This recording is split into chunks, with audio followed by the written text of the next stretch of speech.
Hello, hello, hello, my darlings. Thank you for joining me on a slice of life, a slice of life. And if you are a person of a certain age, then you know why you're here. What is this slice of life all about? It's about this super aging, getting older without getting old. So now these some interesting glasses. I like them, but you can see the lights. I don't think I like that part. But these are nice. I like these. What you think?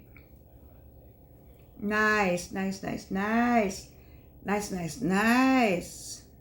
Well, they're part of my glass line. Patreon. Go on Patreon to see what I got going on over there, and then I'm going to get them on this place in a few minutes. But anyway, welcome to a slice of life. Let me just say this. Today we're going to talk about what I know you may get tired of Dr. Miles Monroe and Dr. Myron Golden, but I do follow my spirit. And so I was thinking, I said, Lord, what would you like for me to say today? Because I do ask. I may have something planned, but I may have something planned. Georgianne may have something planned, but God may have something else planned. So, and so I said, well, I don't know what am I feeling today? And so in the meantime, I started listening to Miles Monroe, the late Dr. Miles Monroe. And he came up with, when I looked at it, it says he did a sermon on your focusing and your vision. And I listened to it, and I said, I like that. I don't get tired of me talking about focus and vision and purpose. But my whole point is this. I want you to have that well-lived life. And if you don't have some things worked out for the well-lived life, like your focus, like a vision, like your purpose, you're just not going to have that well-lived life. I don't want you unhappy. I don't want you broke. I want you crying. I mean, some of that comes with life. We all know that. But some of it comes with you just not finding what Dr. Monroe and Dr. Myron Golden talked about. So this one, he says, how to focus and master your vision. It's taken me a while. I had a vision and a focus. I had a vision, but I didn't focus. And what Dr. Monroe is saying, Miles Monroe is saying, who from the Bahamas, the late, I need to say, you need to focus and master your vision. And I like what he said in this one. You should write a letter to yourself. I tell you all the time to write stuff. There's nothing wrong with pen and paper. I've shown you so many times my favorite place is the dollar store. But write yourself a letter and talk to yourself about yourself. Always say what? What do I always have? The mirror. Okay? The mirror. So that's who you need to be talking to. But mainly, I want you to write yourself a letter so you can figure out how to master your gift. We all got a gift. And we all know that we have a gift. But we may not know how to zoom in on it, I'm guilty of everything I'm talking to you about. I'm so guilty. He says the greatest cause of failure is not identifying the objective of success. The greatest cause of failure is not identifying the objective of success. In other words, he says people fail because they don't know what they wanted to succeed in. You fail because you don't know what you're supposed to succeed in. You think it's one thing when you know it's not that thing. You know that. But you go on and do that thing. I did that. I'm guilty. I worked at Delta Airlines. I was the most unhappy employee at Delta Airlines, but nobody knew it because I was on a mission to take care of, I had a child. She had to go to school. You have to eat. You have to have a roof over your head. You need good insurance. I just fell into that. I better do what's correct. I didn't want to go back to teaching school. At the time of my divorce, it was just too much. It was too much to be back in an environment of people talking behind your back. And I just left all of that. That these people, I found out people were not your friends. When you're divorced, you didn't have any friends. They had the cliques in Atlanta clique, and you were no longer, you were married to an Atlantan. But you were no longer in the Atlanta clique because you weren't born and raised here. And they're quick to remind you of that. My spelling didn't have anything to do with it. The fact that I was excellent, knew a whole lot, was happy with people, Didn't have anything to do with that. So I disappeared. And I was grateful that I finally made it 3 years of trying to the airline. I just went to the airline, and so Dr. Monroe says, if you aim at nothing, you will hit everything. If you aim at nothing, you hit everything. I like his statements. So what I did was go through and pull out some statements that you might want to write down, or you might want to put in your mind some kind of way, or put on your phone. If you aim at nothing, you hit everything. And there are 5.7 billion people on this planet. And basically, he says they're running around the earth with a life. That's what I liked, how he lined this up like a gun. He said, you're running around earth with a life, aiming at nothing. Aiming at nothing. Now he said to aim at everything. Aiming at nothing to aim at everything. You got a life, you breathe and everything. You just, I'm here over here, I'm over here, I'm over here, I'm over here. You're just aiming at nothing. And so you're hitting everything. And, or you're hitting nothing. He says, and that's what's causing your frustration. That's what's causing so much frustration and depression. People who are depressed, I'm not a psychologist. My doctorate degree has nothing to do with psychology. I wanted to be a clinical psychologist. This is the closest I have to it, just talking. That's all I'm doing is just talking. But I'm sharing with you, hopefully, enough about me and my life and what I've read in my gravitropic studies that will help you, because I want you to have a well-lived life. And there's no reason for you not to have one. There's no reason. And of a certain age. Many of you are going to retire at 62 and 65. You have 20 more years. What are you going to do with those 20 years? Some of you retired like I did at 52 and 55. What are you going to do? You got a lot of time. What are you going to do with that time? You worked the job. Okay, you're done with that. That was not you. You worked the job. But maybe there's somebody who may want that job that you could tell them. Have your own little consultant. There's something you could do. But anyway, he said that most of the human race are generally living that they have no appointment with life. How can you not have an appointment with life? It's something Myron Golden said today. He says he was working like he was dying. And the person said, oh my God, you're dying? And I was thinking, and before he could say it, I said the same thing. People, Reno, let me say it for the people in the back. If you're on this earth, you are dying. That's a given. You have an expiration date. You're not going to be here forever. Quit living like you're going to be here forever. Like you got next year to do it, or 2 years to do it, 20 years to do it. No, you don't. If it's something you need to do it now, whatever that is. Because that may be the purpose. If God is pushing on you to get it done, you got to get it done. And if you ever had something that's come in your spirit that you have to get done, you don't know why. One time I had to type up something. I don't know why. I had to. You all don't say type anymore, but I came out of old school. So I got it all together and got everything together. I got this together, that together. Guess what? It was like 2 years ago. Guess what I was looking for this week? Yes, because somebody asked me for something and I had it because I did it 2 years ago. I mean, you just don't know. God, you got to follow that plan. When he says do something, you got to do it. Whatever it is. Like the music. I have 9 songs up. I had an urgency. I thought I was going to die tomorrow. I had an urgency to get those songs up. Had an urgency to get that money together. Had an urgency to get them out there. I don't know what's going to happen. I don't know who's supposed to hear my music at the time they're supposed to hear it. I don't know who's on Amazon.com and to run across Georgianne Thomas. Say That You Will. Man Without Hate. I don't know that. I just know I had an urgency. And there's an urgency right now for you to get something done. So what else did he say? He says, it's time to accomplish the destiny and constructing everything and building. Oh, there's so many people that are constructing everything and building nothing.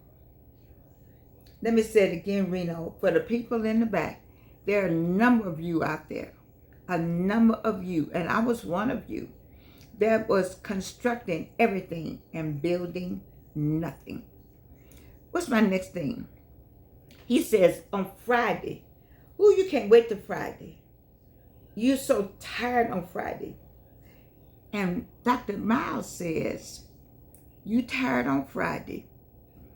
Did all that tiredness, did any of it, did you use any of it for you, for your goals, for your wishes, for the things that God told you to do? Or did you give it all somewhere else? Now, he had a good point. I am so excited, or I am so happy when I'm tired from doing Jordan's work. Like this, I was tired today, but I wanted to hear what he had to say. Then I wanted to copy it. Then I wanted to print. Then I wanted to look at it again. I mean, I've just been busy. I am so busy. Coming to you, you said, well, you just talk. I do just talk.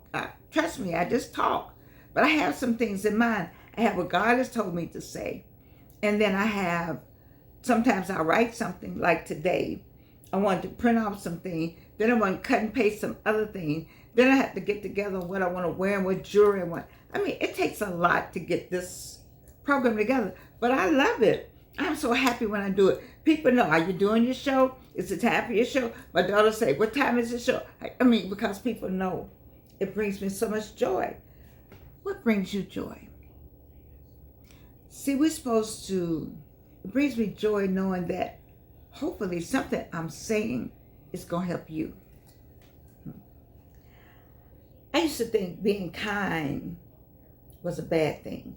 Not that way you think, but I was always doing something for somebody. And you heard me talk about this before, but I am so glad now that I know that I did so many things for people. And I'm glad I did it. I have no regrets because that's what we're supposed to do.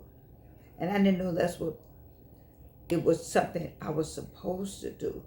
That we are supposed to be kind in the way that I was kind, like, helping people, going out of my way. Not to brag about it, because that's not what you're supposed to do. You're supposed to do it and not tell anybody. But I'm saying to other people out there, since I'm helping the other side of the camera, I need you to understand that if you're doing this is what you're supposed to do. If you're mad because you're always doing something for people, don't be mad about that. God got you. Maybe that's your assignment. Your assignment is somebody. Your assignment is something. Your assignment is someplace. It's to take care of it. Then go ahead and do it. Just take care of it. So let me go to the next thing. He says, the question is, what did you do that made you tired, that took you any closer to where you wanted to be? Now, if you're tired, and then you say at the end of the day you get the money, is some of that money going towards you and your projects? Or is all the money going to somebody else? How many people are you making rich? I need you to stop and look at your credit card and look at your checkbook and look at what you do, your reward systems, and see how many people you're making rich. And then try to figure out how some of that money can come to you. How somebody else can give you some money. You deserve to be rich. You don't have to be poor in America. You don't have to be poor anywhere. Let me go on. As a matter of fact, most of the human race are suffering from the problem of thinking that the color has something. Well, I really, at one time, we were impacted by race. The Black Wall Street did happen. The people were minding their own business, making money within themselves, living well. And white people got mad. How dare you be black and live well? And I asked you, what white person in America will help a black person be rich? I don't know, but that's a good question. That's a good question. I'm not saying the Delta Alliance didn't want to help me when I bid on there and had the lowest bid, But you ask yourself, who really wants to see us as a people rich? That's a question that has been asked. I don't have an answer. I do have this. Monroe Miles says color has nothing to do with anything. How about that? We know that systemic racism exists. So I don't want to get too far in conflict with Dr. Miles. But he says many people have found their way around it, especially during the pandemic. And I agree. We use the time to make a way for ourselves. My daughter wrote a book. You know, I worked on websites. People started their own business.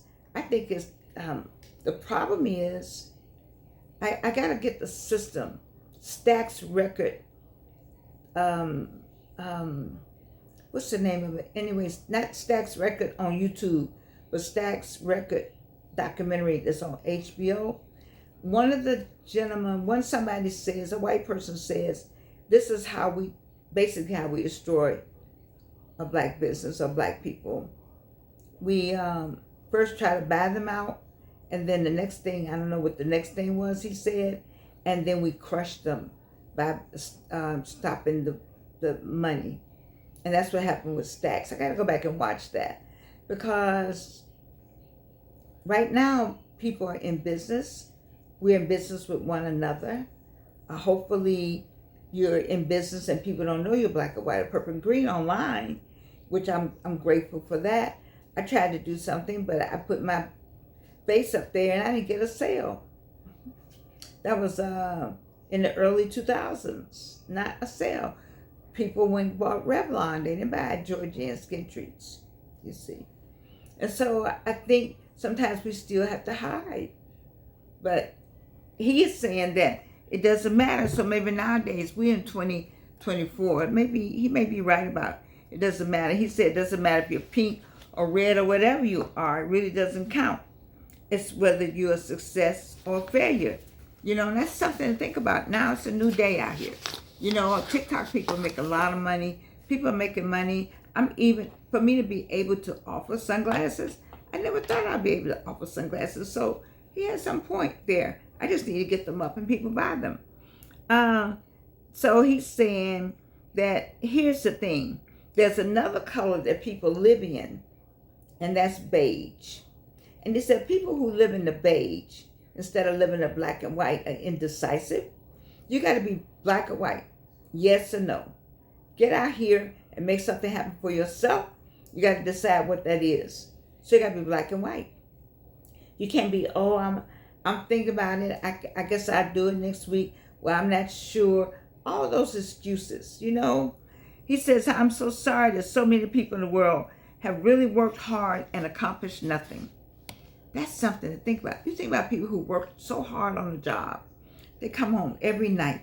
They're tired. They retire. They get the watch and the pen and they sit down and die because they didn't find themselves. They never found themselves. I don't want that to happen to you. I want you to find yourself. You still got a lot of years to live. Like I talk about Wayne McMillan, my good friend Wayne. He's just like the PA star. He sees stones when they come to men being well dressed. And I don't know if anybody's interested in that, but if you want to know how to dress Monday through Monday, then it's Bruce Wayne McMillan is where you need to go. And I just think he ought to be a consultant, and he eats at the best places in Atlanta. I think he should write something about it. That's just me. I'm always talking about him. You know, that's one of my good friends too. Oh, I think the people on the yard. I'm sorry. Some of you are 65 and 70 years old, and you're trying to figure out when you look back, what has happened to me? You got a pen or a clock after you retire, but I'm telling you, you got 20 more years, people. And in those 20 more years, what are you going to do? One of his main points was, I repeat, that life was designed to be lived with purpose. That means intentional life, to be fueled by vision. That means you see something and you ain't gonna quit till you get it. Now that's me. You ain't, he used the word ain't gonna quit till you get it. You got compassion. You can't help yourself. Let me tell you something. when I got ready to put that music up on, when I did my songs, and I put them up on all these different places, platforms, I had no idea. But I knew I had to do it. I thought the clock was ticking. I said, God, get ready to take me tonight. That's how the urgency it was to get it up there. Let me tell you something. There's an urgency going on with you right now that you are not admitting to. I'm going to stop there. Oh, I got one more to tell, one little story, and I'm going to stop. But there's an urgency, and you're not doing it. I know what I'm talking about. I'm spiritually touched. And I know what I'm talking about. And some of you are out there sitting on the money, sitting on a plan, sitting on what God has told you to do, sitting on a program, sitting on an idea. And you're just sitting on it. Why? I did the same thing with my music. I kept saying, well, nobody gonna like my music. Well, they're not gonna like. The place was packed. My one-woman show was packed with people. I said, well, didn't anybody come? I was in the back. They said, Georgianne, are you kidding me? And when I walked out, I can still remember that many people came. I don't know if they came. And I get emotional about it. Let's talk about this last little thing right here, the rocking horse story. So Dr. Miles said he had one of his sons, when they were young, they went to the store and to buy Christmas things. And the little boy saw the rocking horse. And he got on that rocking horse and he rocked and rocked. And they said, come on, you got to go. And he said, no, I can't go. I got to be on the rocking horse. It's okay. We're going to go back over here and we'll come back. And when the daddy and the mother came back, Dr. Miles and his wife came back, said he was on the rocking horse. He was sweating. He was sweating here. Rocked on that rocking horse and rocked and rocked and rocked and rocked. Held onto the horse and held onto the horse. And can you see a kid? Kids love that, rocking back and forth, rocking back and forth. And then Dr. Miles said, the Holy Ghost says, that's how a lot of people live. They just rock and work and sweat and don't realize they're not going anywhere. The little boy didn't care. He was just on the rocking horse. How many of you are on the rocking horse? Huh? How many of you are on a rocking horse? Rocking horse not going anywhere, but you sweating. You working that rocking horse. It's not going anywhere because it's not you. It's not you, darling. You know that's not you. Why are you sweating on that rocking horse? It's not going anywhere. There's something else for you to do. Why are you not doing what you're supposed to be doing? And then, somebody told me one time they made a job for me at Delta. They made one, and this particular white person didn't like it, didn't want anybody black in that department. I have some stories to tell you about some racism back in the 70s. But racism is going on in the 2024s. It's just how you handle it, It's all on how you handle you. You got a covenant with God. You got a discussion with God. You got something going on with God. You need to get on it. He says here, when you want it so badly, you will do whatever it takes to get yourself there. You wouldn't care who, black, white, purple, green, you're going to get there. And that's what I want you to do. If you black, white, purple, green out here, then you're going to get there. Whatever that is. Because God has placed it on your heart. And it's the dream that won't go anywhere, which is your purpose. Which is what you're supposed to do. So why you not doing it? Why you still waiting for somebody to come along and pat you on the head? Ain't nobody coming. Come on, Dr. Black. His book called The Coming, and then that commencement speech he gave at Clark Atlanta University, they coming. That's what I want to say to you all. Y'all are coming. You are coming. But when? Who's dragging you along? Who's holding you back? You're supposed to be out there by now. I don't know, I'm going to finish some of this. I had some more pages to go over. But procrastination can become a full-time occupation. Reno, let me say it for the people in the back. Procrastination, listen carefully, procrastination can become a full-time occupation. Well, what are you doing for you?